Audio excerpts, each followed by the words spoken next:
مقید خاک ایپیسوڈ 7۔ طیارہ ہزاروں فٹ کی بلندی پر محو پرواز تھا۔ باہر آسمان کی وسعتوں میں تاریکی رچی ہوئی تھی اور طیارہ اندھیرے کا سینہ چیرتے ہوئے اپنی منزل کی جانب بڑھ رہا تھا۔ تیز روشنیاں بجھا دی گئی تھیں جس کے باعث طیارے میں ملگجا سا اندھیرا پھیلا ہوا تھا۔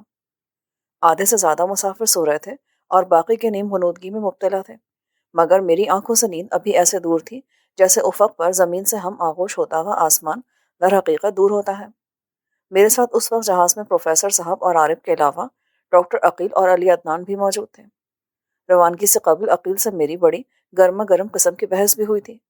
اس نے اپنی تمام سرتوڑ کوشش کی تھی کہ میں کسی بھی طرح اس سفر اور ممی کی تلاش کا ارادہ ترک کر دوں۔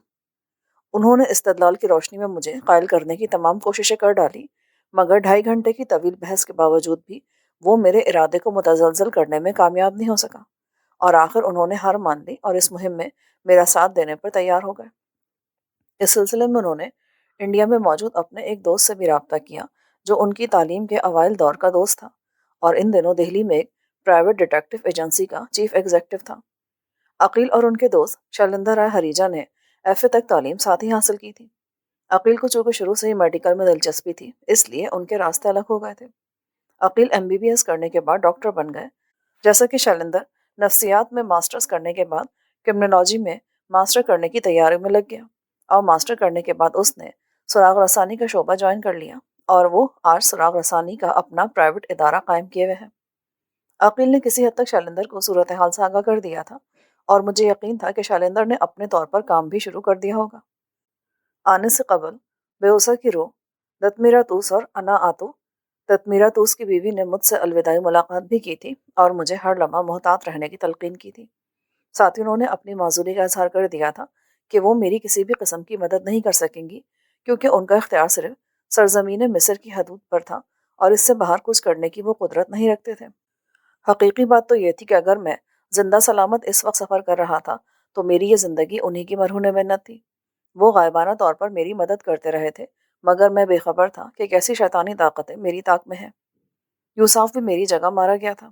آج سے 4500 سال قبل اس وقت کے ساحروں نے احرام کے اندر شیطانی روحوں کو بند کر دیا تھا۔ یہ یوساف کی بدقسمتی رہی کہ احرام کا دروازہ جب کھلا تو سامنے واحد شخص وہی تھا۔ ہزاروں سال سے مضطرب اور بے چین روحوں نے اسے دبوچ لیا اور یوساف کے ساتھ ساتھ خود بھی اس کے خون میں جل مرے۔ مجھے دتمیرا دوست نے بتایا تھا کہ اگر دروازہ کھلتے وقت سینکڑوں افراد بھی دروازے کے سامنے موجود ہوتے تو سب کے سب ان بدروحوں کا شکار ہو کر مارے جاتے۔ پھر جس وقت احرام کی راہداری میں تابوت کھولا گیا، اس تابوت میں سے بھی کچھ شیطانی ارواح آزاد ہوئی تھیں، مگر بروقت بیوسا دتمیرا توس اور اناتور آن پہنچے تھے اور ان بدروحوں سے الجھ پڑے تھے، ورنہ وہ بدروہیں میری زندگی کا چراغ بھی گل کر دیتی۔ پھر بنگلے میں 2 افراد مجھے قتل کرنے آئے تو وہ بیوسا کا شکار ہو گئے اور میں ایک بار پھر صاف بچ نکلا۔ بقول دتمیرا توس عدلان پاشان سے میری ملاقات میرا امتحان تھا۔